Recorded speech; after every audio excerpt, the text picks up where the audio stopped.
my past 25 years of networking experience, I've had the opportunity to train literally thousands of individuals in various disciplines. Back in the old days, it was Novell, and then Microsoft, and now Cisco, and that's where I've been for the last 10 years. But I've recognized a common thread in individuals who are successful, not only in certifications, but also successful in their careers in networking. And I wanted to pass those tips on to you as far as what you can do to be successful in passing your exams and making sure that you really get and understand the technology. There's 5 basic steps. The first one is that Rome is not built in a day, and a Cisco certification is not obtained in a day. So the first step is to schedule time for study. Whether it's 2 hours a night, 3 days a week, or 1 hour a night, 5 days a week, or whatever it is, make sure that everybody in your life understands that that time is dedicated to study, that you can avoid interruptions if possible, and make sure you really allocate your time. I know, I get it. When I was in 2001, when I was getting my first CCNA and route switch, I allocated about 4 hours a day, 4 or 5 days a week, and I had 4 young children, and it wasn't easy, but you know what? It was worth it. So set yourself up for success, allocate enough time for studies. Okay, the second pillar in our 5 steps of success, the problem is when you're studying, don't do Facebook, don't do MySpace, don't do email, don't waste away your time in frivolous activities that are taking away from your study time. And while you're studying, what are you going to study? Well, that's a key point.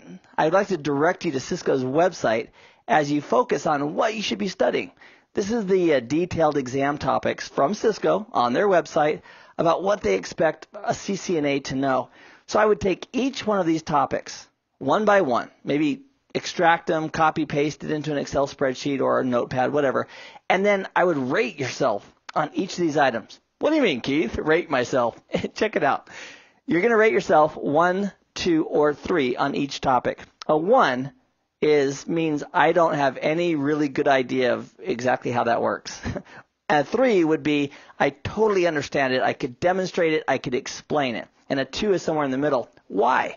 Because you're going to take this blueprint, if you will, the exam topics, and rate yourself from 1 to 3, and you're going to study individual topics until you are at a level 3 on each one. So again, it's not done in a day.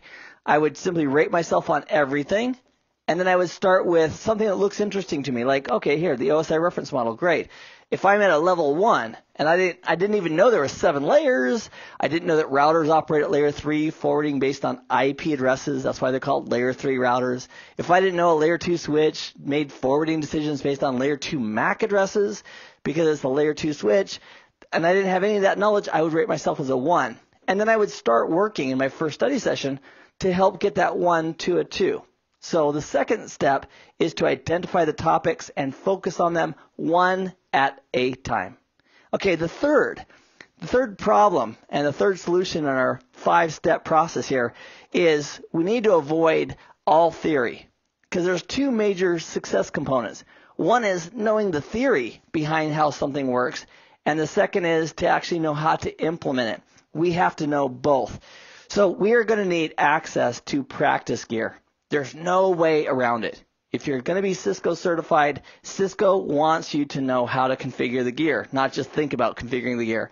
If you ever saw the movie Music Man, where he taught the kids to think about how to play the instrument, it doesn't work.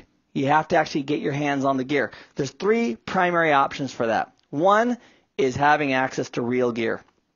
If you want real gear, you really need 3 routers and 2 switches. There's a ton of information on CCNA kits out there. There's a lot of variants and so forth. But you really need 3 low-end, fairly low-end routers and 2 switches to get the job done. And in the United States, you can get that today for around $300. It's a great investment. When I first bought my routers back in the 90s, late 90s, they were $5,000. I bought 3 routers used, and there were $5,000 for 3 routers, and that was without any extra interfaces. So I built my whole rack up, and it was worth it. It was worth it, and it's worth it today for $300 as well. The second option for real gear for routing purposes, for router practice, is GNS3. And there's lots of information on the internet about that. So it won't give you the switch practice. I get that. I know that. But it will give you great and most of your router practice. So GNS 3 is a great option. And then the fourth one, or the third option, I should say, is the Academy.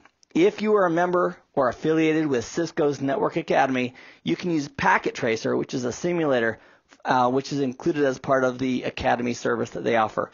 And it offers switch and router emulation, and you can simply run it on your Windows PC, and you're done. You can practice everything for CCNA right there. So that's our third step. Number 1, schedule time. 2, identify the topics. Number 3, make sure you have access to practice gear so you can practice. Okay, so the fourth step is to actually learn the content. Now, how do we learn the content? There are several different ways. One, you can go to Cisco's website and just read through the documentation, and it's great. I'm no kidding. Going to the source is great.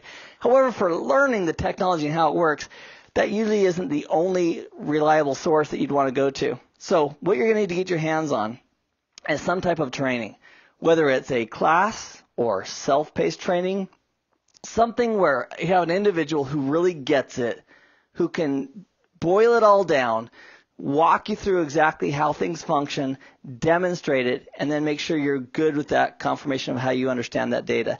So in our network, for example, Nova Datacom is just finishing up our self-paced IC&D 1 and IC&D 2 course offerings, as well as Network Plus and Security Plus. And this is one of the topologies that we use. And by the time we're done, we start with this network from lesson number 1, and by the time we're done with the entire course, not only do we understand the pieces and the parts and how they work, but a student would also have the experience from the self-paced training of how to actually configure it. So a student could get that self-paced training and go through the router section, for example, pause the video and say, okay, great, I want to practice myself, and then walk through it. So get some type of training from some vendor that works for you. I would strongly recommend that as our fourth element of success. And then finally, we need to make sure that in our study time, now that we've identified the topics, we have access to gear, you want to practice everything. Everything. Don't take anything for granted that you can test and verify, because that's going to help you really understand the technology. For example, implementing an IP addressing scheme or implementing a new routing protocol. You should be able to take a network and say, well, great, I want to go above and beyond what's just being talked about in the text. I want to actually implement my whole network with OSPF or EIGRP, and you should be able to actually implement it, because that, my friend, is the secret of where you will start really getting that deep down knowledge of how it operates. Here's what I've discovered, is that it doesn't always work like the book says. And there's only one way of really getting to know that technology, and that is to get busy practicing it. Also, I would strongly recommend, if you're on Cisco Learning Network, CLN, that you answer some questions for people. Take a look at them. Every time a question is posted, look at it and think to yourself, do I know the answer to that? And if you do, or if you don't, either way, work through that answer, because that'll help build your own understanding as well. As you serve others, your own knowledge is going to increase. What I've learned as an instructor, and I've had the opportunity of doing instructing and consulting over the last 25 years, is that the instructor always has the opportunity to learn a lot more than the students do. As we prepare, we study, we think behind the scenes, and that's a great blessing, a benefit to both you answering somebody's question and the person who's getting that question answered. So those are our 5 major steps of success in passing a certification exam. Schedule time, identify the topics, get access to practice gear, then make sure that we get some training that works for you. And then 5 is to test everything. Practice it. If there's a topic, practice it. And then you'll know it and you'll own it. Not only will you be able to pass certification exams because you know the content, you'll also have great success as you move into the real world and apply those skills on the production networks, which employers will be more than happy to pay competent individuals to do. Thank you so much for listening, and have a great, great rest of the day.